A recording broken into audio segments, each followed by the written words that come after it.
பொண்ணு மிரர்ல ஒரு ட்ரெஸ் வச்சு ட்ரையல் பார்க்குறா. அப்போ பின்னாடி வந்த சேல்ஸ் கேர்ள் பார்த்துன்னு சொல்லியும் தெரியாம அவன் மேலே மோத எல்லா ட்ரெஸ்ஸும் கீழே விழுந்துருச்சு. அந்த பொண்ணு எடுத்துட்டு இருக்கப்போ ட்ரையல் பார்த்த ட்ரெஸ்ஸை கீழே தொடச்சி அழுக்காக்கிட்டு திமிரா பேசுறா. மேனேஜர் கிட்ட கம்ப்ளைண்ட் பண்ண போனா அங்க ஓனர் இருக்காரு. ஓனர் கிட்ட விஷயத்த சொல்றப்போ இவ ஓடி வந்து அப்பான்னு சொல்ல எப்படி சொல்றதுன்னு அந்த பொண்ணு ஒரு செகண்ட் ஷாக் ஆகிறா. ஆனாலும் உண்மையை சொல்லிடுறா. ஆனா நான் பண்ணலன்னு பொண்ணு போய் சொல்ல சேல்ஸ் கேர்ளை திட்டி விட்டு வெளியில போ சொல்லிடுறாரு.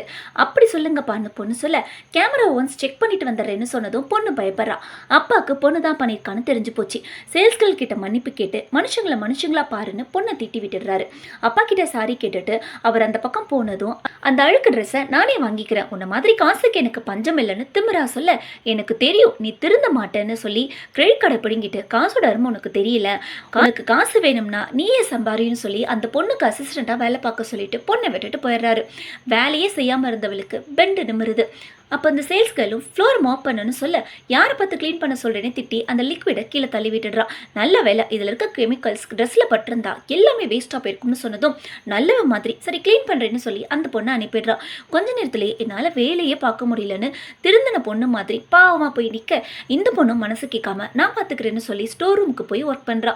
அப்போ அங்கே வந்த மேனேஜர் ஏதோ ஸ்மெல் வருதுன்னு செக் பண்ணி பார்த்தா ட்ரெஸ் எல்லாம் கெமிக்கல் பட்டு ஸ்பாயில் ஆகிடுச்சு. இந்த வாரம் மட்டும் வேலை பாருன்னு வேலையை விட்டு தூக்கிட்டாங்க. இதில் அந்த பணக்கார பொண்ணுக்கு அவ்வளோ சந்தோஷம். அப்போ 2 பொண்ணுங்க ஷாப்பிங் வராங்க. அவங்களுக்கு ட்ரெஸ் எடுத்து காட்ட போனவ ஷாக் ஆகிட்டா. ஏன்னா அவங்க இவளோட ஃப்ரெண்டுன்னு கூட பார்க்காம சேல்ஸ்களாக இருக்கியான்னு அவளை கிண்டல் பண்ணி வீடியோ எடுத்து அசிங்கப்படுத்துறாங்க. அப்போ இந்த பொண்ணு தான் ஷாப்பில் வீடியோ எடுக்கக்கூடாதுன்னு சொல்லி ஃபோனை பிடிங்கி வீடியோவை டெலிட் பண்ணி அவங்கள வெளியில் அனுப்பிடுறா. இப்போ உண்மையாலுமே ஃபீல் பண்ணி சாரி கேட்குறா. இது என் வேலை தானே, என் பொண்ணுக்கு பர்த்டே வருது, அவகிட்ட போய் நீ கேட்ட பாபி டால் வாங்கி தர முடியாது, ஏன்னா எனக்கு வேலை போச்சுன்னு நான் எப்படி சொல்கிறதுன்னு ஃபீல் பண்ணிட்டு போயிடுறா. அப்போ தான் அவளுக்கு பொண்ணு இருக்கிறது இவளுக்கு தெரியுது. தான் தப்பாக நினச்சி ஃபர்ஸ்ட் டைம் ஃபீல் பண்ணுறா. 2 நாள் கழிச்சு ஓன்னு சீக்கிரமாக டெலிவரி பண்ண ஆஃபீஸ் வந்துட்டாரு. ஆக்சுவலி அந்த ட்ரெஸ்ஸஸில் தான் அன்றைக்கி கெமிக்கல் ஊற்றிடுச்சு. ஆனால் உண்மையை அப்பா கிட்ட சொல்லி அந்த ட்ரெஸ்ஸஸை திரும்ப ஆர்டர் போட சொல்லி பொண்ணு தான் வாங்கி தந்திருக்கா. இந்த பொண்ணுக்கு ஜாபும் கன்ஃபார்ம் ஆகிடுச்சு. ஃபைனலாக மனசார அந்த பொண்ணுக்கிட்ட மன்னிப்பும் கேட்குறா. இதில் அப்பாவுக்கு பெருமை, இப்போவாச்சும் பொண்ணு மாறிட்டாளின்னு. அப்பா கிட்ட பட்ட கடனுக்கு வேலை தேடி பொண்ணு கிளம்பிடுறா. இங்கேயே அசிஸ்டண்ட்க்கு ஜாப் ஓப்பனிங் இருக்குது, ஜாயின் பண்ணிக்கோன்னு சொல்லி இப்போ 2 பேரும் ஃப்ரெண்ட்ஸ் ஆகிட்டாங்க.